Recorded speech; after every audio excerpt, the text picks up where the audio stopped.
En nombre del Padre, del Hijo y del Espíritu Santo. Bien, pues ya en la diócesis, en las parroquias, entramos en la fase segunda. Son 3 fases. La primera era hasta el día de viernes, que era la más restrictiva, por ejemplo, en cuanto a la cantidad de gente que viene a la misa y todas las otras cosas que ustedes ya se imaginan y que a nosotros pues no nos ha preocupado. La segunda fase pues no tiene límites de ninguna forma. Ya no me falta la tercera y se termina la situación. Por ejemplo, ya nos permitieron poner agua bendita en las puertas, que se cambiará todos los días. No hay que preocuparse. Muy bien, pues la verdadera vida espiritual consiste en nuestras relaciones con Dios. Eso es lo fundamental y lo único con lo que lidiamos en la vida, nuestra relación con Dios. Las relaciones con el prójimo y con nosotros mismos son cosas secundarias. Sí, pero el punto central de la vida espiritual es verlo a Dios, ver a Dios y amarlo. Ver a Dios y amarlo. Por eso todos los males de la vida se derivan en las personas, se derivan de tener el alma cerrada para con Dios y no querer tener nada que ver con Dios. Sí, entonces, ¿por qué es más importante el ver a Dios y amarlo? Porque para eso fuimos creados. Ese es el propósito de nuestra existencia. Y somos felices solo y en la medida en que cumplimos con esta necesidad, ver a Dios y amarlo. Todo lo contrario que hemos hecho durante todo este año, esta obsesión por la salud física, como si fuera lo más importante, y no lo es. Sí. Entonces, de manera que si vivimos bien, si amamos a Dios y cumplimos sus mandamientos, si nos mortificamos, si rezamos, si obramos el bien, lo hacemos solo para estar mejor dispuestos en nuestras relaciones con Dios. ¿Sí?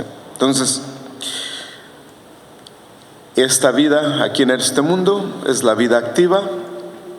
La vida en el cielo será la contemplativa. Allá se acabará todo lo que hoy tenemos.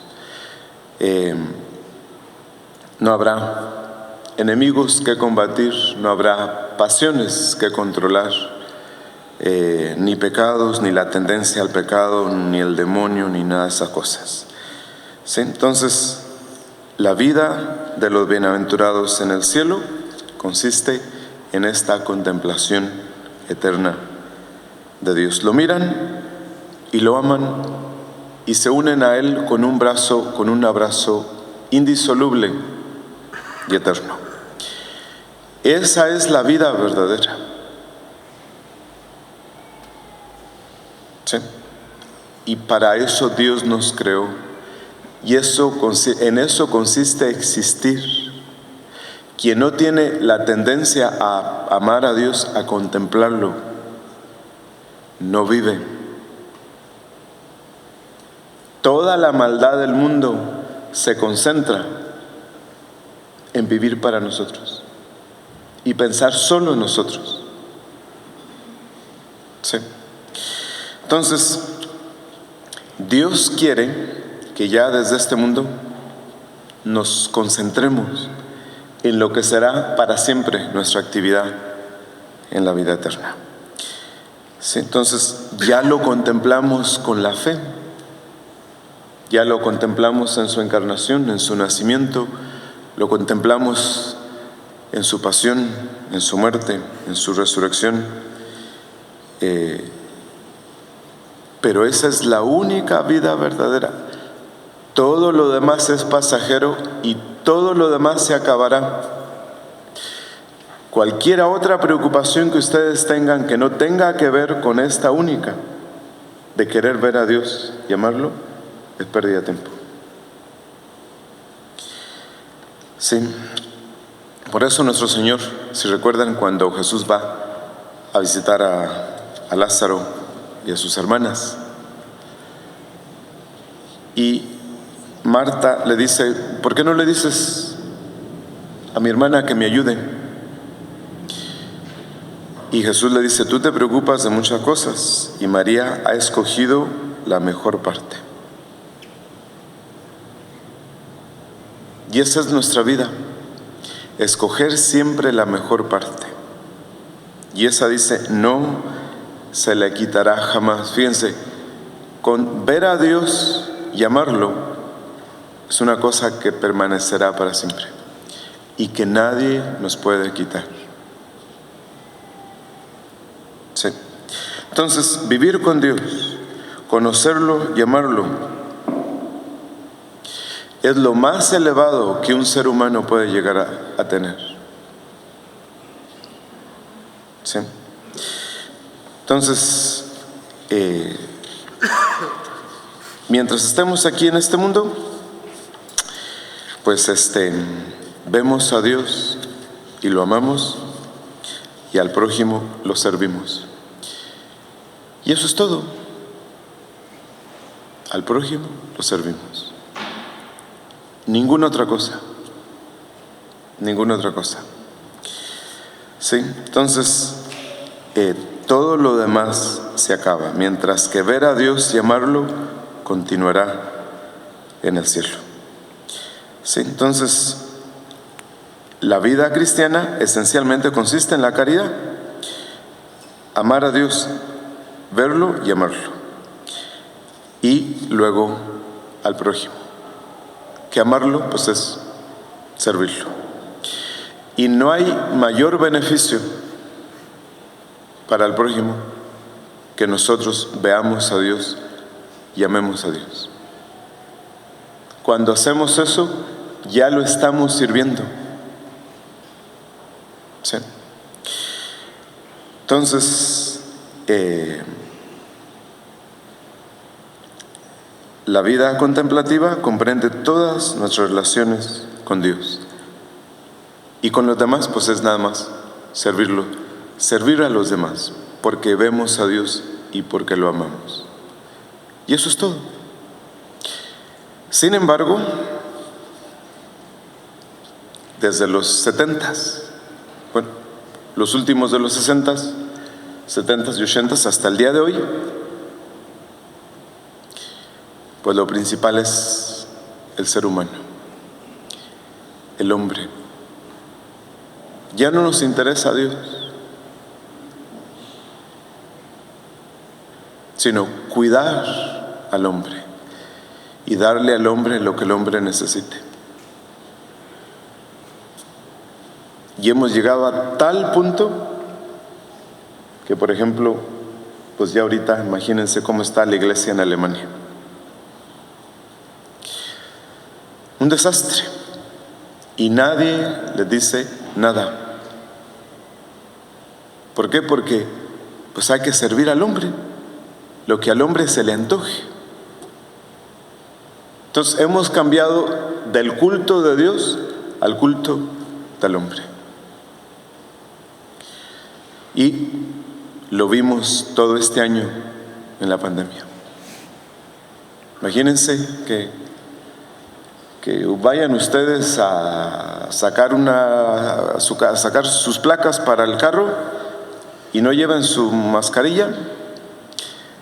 No falta quien les diga allí: tú estás poniendo en riesgo mi vida. Imagínense. Nunca la humanidad había sido tan humillada, ni la iglesia tampoco. Sí. Entonces, ya sabemos cuál es el fin de la vida y en qué consiste nuestra felicidad. Sin embargo, hay algo que se opone a nosotros. Y día y noche está constantemente estudiando la forma de destruirnos. Y de destruirnos sin que se note. Y es el demonio. A pesar de que nuestro Señor haya vencido el mal, haya muerto y resucitado, y haya abierto para nosotros la posibilidad de salvarnos, aún nos perdemos. Aún existe la posibilidad de perdernos. Por eso es que necesitamos su guía. Y Él dice: yo soy el buen pastor, el que da la vida por sus ovejas. Entonces, bien podríamos decir, como es muy común en las parroquias, porque aquí lo escucho seguido, que alguien venga y me diga: pues fíjese que yo he estado aquí en esta iglesia desde 1962, o he sido católico toda la vida, o he ido a misa toda la vida. Pues no importa, no, cualquiera se puede perder. ¿Sí? ¿Por qué?